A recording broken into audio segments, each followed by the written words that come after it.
En seconde partie d'émission, nous parlons du Ghana, où un groupe d'enseignants et d'étudiants qui militaient pour le déboulonnement d'une statue du Mahatma Gandhi peuvent s'estimer heureux après que le ministre des Affaires étrangères a annoncé sa relocalisation pour préserver son intégrité.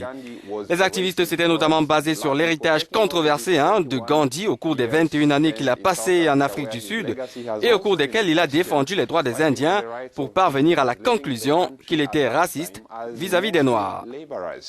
Puis cette décision est survenue après que la statue a été abîmée par des individus non identifiés, selon une pétition en ligne lancée par des étudiants et professeurs de l'université qui a déjà recueilli environ 1700 signatures. Le déplacement de la statue du leader indépendantiste indien est nécessaire dans le cadre de la lutte pour le respect de la culture et de la nation et de la décolonisation de l'Afrique. Le ministère des Affaires étrangères et de l'intégration régionale a dit de son côté que les allégations selon lesquelles Gandhi est raciste sont des attaques verbales malheureuses.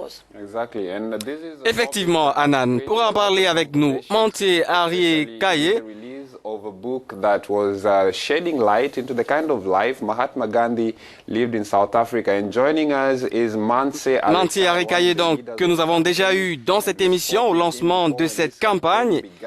Il a été aux premières loges de cette opération. Manse, vous avez demandé le déplacement de la statue de Gandhi qui se trouve sur le site de l'Université du Ghana. Maintenant, le ministre des Affaires étrangères a affirmé la semaine passée qu'elle serait déplacée. Vous êtes plutôt satisfait, non?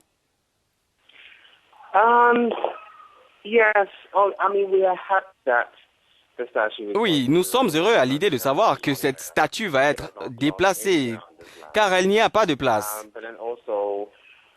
Gandhi ne représente rien sur cette terre.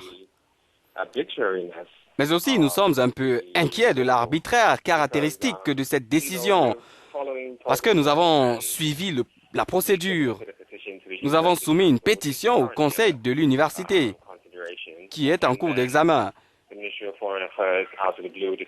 Puis le ministre des Affaires étrangères a décidé de la retirer, de retirer cette statue.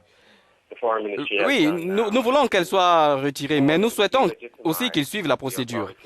En agissant ainsi, le ministre des Affaires étrangères a plus ou moins délégitimé l'autorité du conseil de l'université, ce qui en soi est problématique.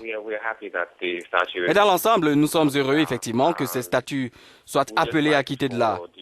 Nous voulions juste que la procédure soit suivie, d'autant que nous sommes dans un pays qui est censé être régi par la loi.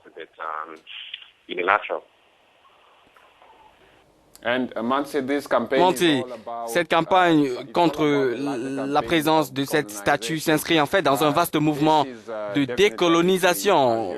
Que prévoit la suite maintenant que les autorités vous ont entendu?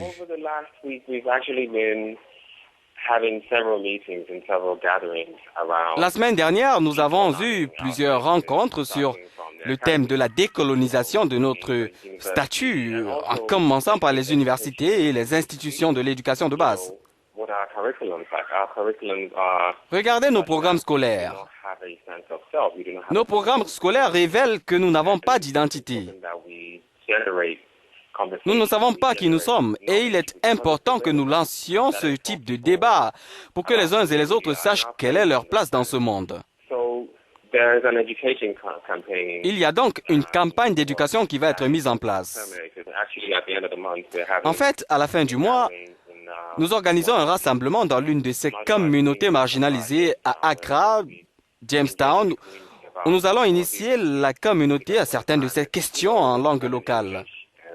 Parce que, voyez-vous, la plupart du temps, c'est en fait en anglais et parfois, les gens ont vraiment du mal à comprendre.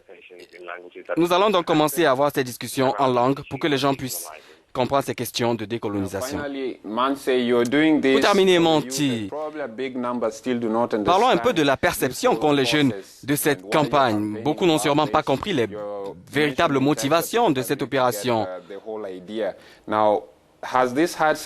Quel est leur regard à propos? Quelle influence cela a-t-il sur les jeunes?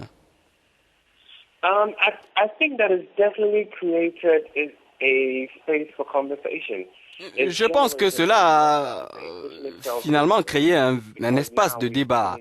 Le lancement de ce débat est important parce que Maintenant, nous commençons à nous poser des questions et nous faisons des recherches. De nombreuses personnes avaient une certaine idée de Gandhi. Maintenant, elles vont creuser davantage pour découvrir son passé raciste et ce qu'il pensait des personnes de couleur et des Africains en particulier.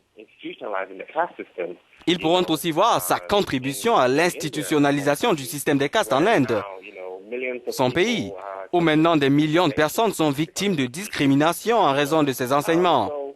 Je peux vous dire que cela a généré beaucoup de débats houleux et que rien que cela permet d'apprendre à quel point il est important de ne pas glorifier des oppresseurs chez nous. Eh